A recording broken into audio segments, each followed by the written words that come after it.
The story opens with Chelsea, a real estate inspector who evaluates properties for a living and works for a bank. Her job often takes her to different places, and this time, it's brought her all the way from America to London.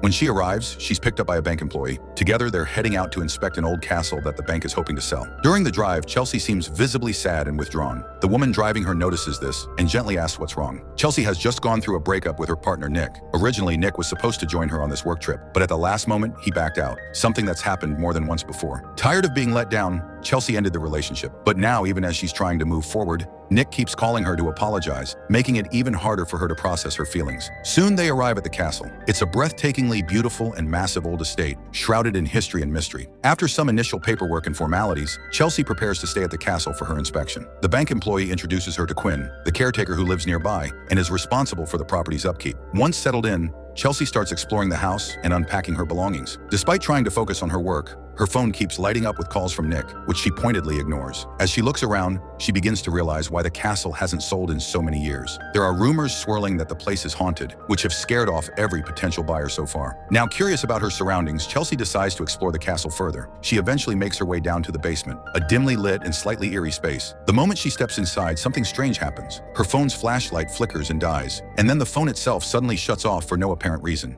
The abrupt darkness unnerves her, and for a moment, a wave of fear washes over her. Clutching her bag a little tighter, she cautiously moves deeper into the basement. As she inches forward, her eyes are drawn to something unusual, a large, ornate mirror standing against the far wall. Its surface seems to shimmer with a faint, otherworldly glow, unlike anything she's ever seen before. Just as she's about to examine it more closely, something astonishing happens. The reflection shifts, and a young man dressed like a prince appears in the mirror. He looks just as surprised to see Chelsea as she is to see him. For a few tense moments, they stare at each other in disbelief, each trying to process what they're witnessing. Breaking the silence, the prince-like man demands, "What are you doing in my mirror?" Still shaken, Chelsea insists, "I'm in my own house, and you're the one appearing in my mirror." Both are bewildered by the situation. Driven by curiosity, Chelsea walks around to the back of the mirror, only to find nothing unusual, just a plain wall and an ordinary room. It's clear now that this mirror is no ordinary antique. It's acting as a mysterious doorway, showing glimpses into another time. The man, still watching her with suspicion and confusion, asks, "Are you a prisoner? Your clothes look like those worn by prisoners." Chelsea can't help but laugh nervously. "No, these are just my normal clothes," she replies, glancing down at her jeans and t-shirt. Her answer seems to astonish him even more, as if he can't fathom such attire. They begin to introduce themselves. Chelsea learns that the young man is not just any stranger. He's Charles Grayson, a noble from the royal family of that era. Intrigued, Chelsea asks him what year it is on his side. He answers, "It's 1799. She, in turn, reveals that she's from the year 2025.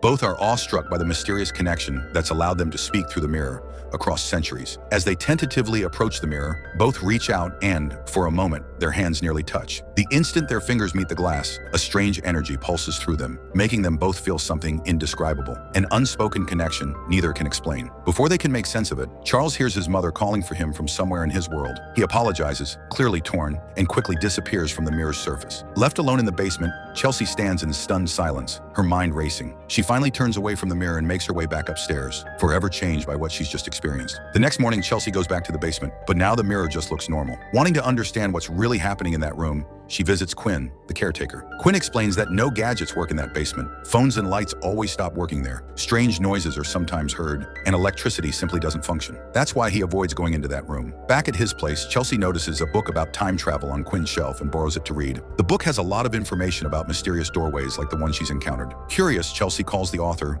who tells her that there have been other reports of such doorways where electricity doesn't work. The author also explains that these portals are connected to the phases of the moon. On full moon or new moon nights, the energy becomes strong and the doorway can open. With the next full moon just 2 days away, Chelsea realizes the portal might open again tonight. So that evening, she gets ready and heads down to the basement. This time, Charles is already there, waiting for her. The two of them start talking, and Chelsea tells Charles just how different her world is. Almost all diseases now have cures, and airplanes allow people to travel anywhere in the world. Charles is fascinated and admits he'd love to see the future for himself, but Chelsea warns him that if he comes over, it could change history in unpredictable ways and affect both of their lives. During their conversation, Charles starts eating cookies and offers some to Chelsea through the mirror doorway. She enjoys them at first, but suddenly she starts struggling to breathe. There are nuts in the cookies, and she has a severe nut allergy. As Chelsea begins to panic, Charles becomes terrified and, without thinking, leaps through the mirror into her world to help her. Chelsea manages to tell Charles that her EpiPen is in her bag in the kitchen. Charles rushes upstairs, finds the bag, and brings it to her. With trembling hands, Chelsea injects herself with the EpiPen, and soon the allergic reaction starts to subside, though she remains weak. Seeing that she's still not completely well, Charles decides to stay with her. Exhausted, they both end up falling asleep together right there in the basement.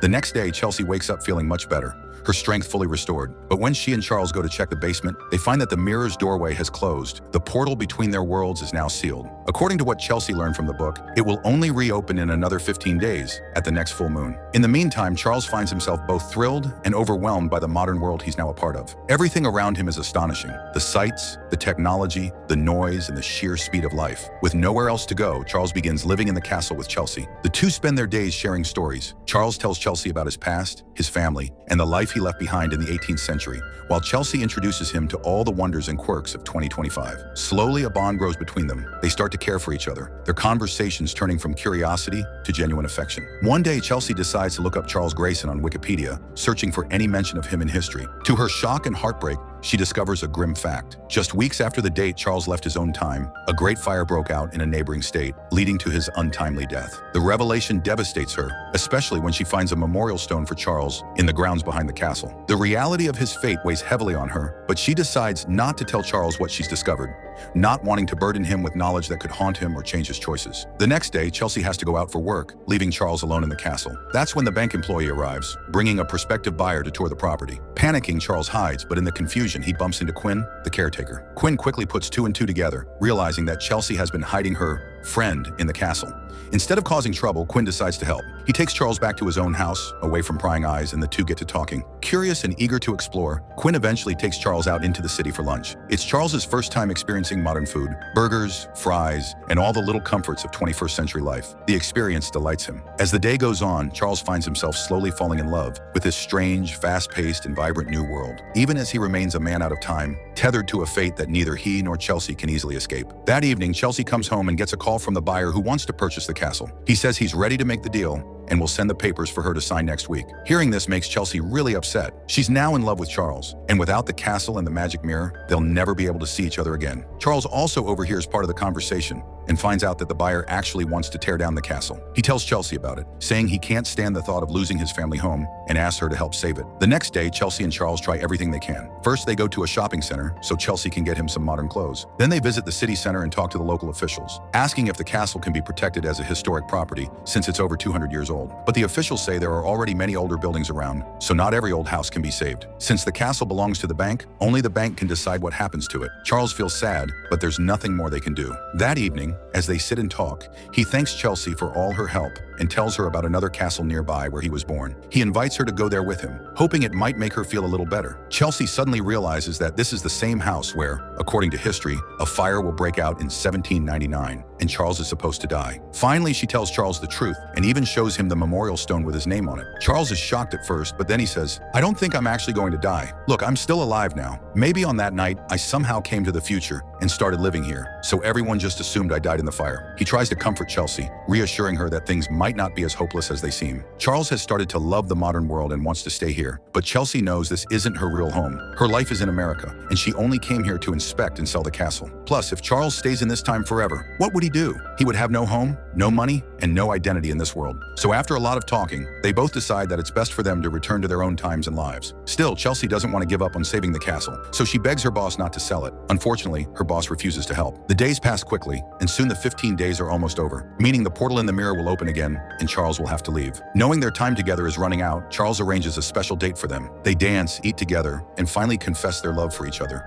cherishing their last moments together. The next day, Charles meets Quinn, and feeling low, confides in him that he doesn't want to lose his home. Hearing this, Quinn finally realizes that Charles isn't just any stranger. He's the very same prince who lived in this castle 200 years ago and somehow arrived here through the magic mirror. The two start talking, and Charles shares that he wants to help Chelsea to make sure she has a good life. He wishes he could leave the house in her name so she could sell it if she ever needed money. Later, while at home, Charles notices an ad in a magazine for a bank called Greyfield, which has been in business for 300 years. The ad sparks an idea. Soon, evening falls and the night of the full moon arrives. The portal is about to open again, and this might be his last chance to see Chelsea. Charles gets ready, kisses Chelsea, and though she pleads for him to stay, he insists he must go, but promises to return soon. He steps through the mirror, leaving Chelsea heartbroken. Over the next 15 days, anything could happen. The house might be sold, the mirror could be broken, and the buyer is already preparing the papers. In fact, Chelsea herself wants to buy the house now, since she's come to love it, but she doesn't have enough money. Just as she's about to sign the approval papers, there's a sudden knock at the door. An elderly man appears, introducing himself as an employee of Greyfield Bank, the same bank Charles saw in the magazine.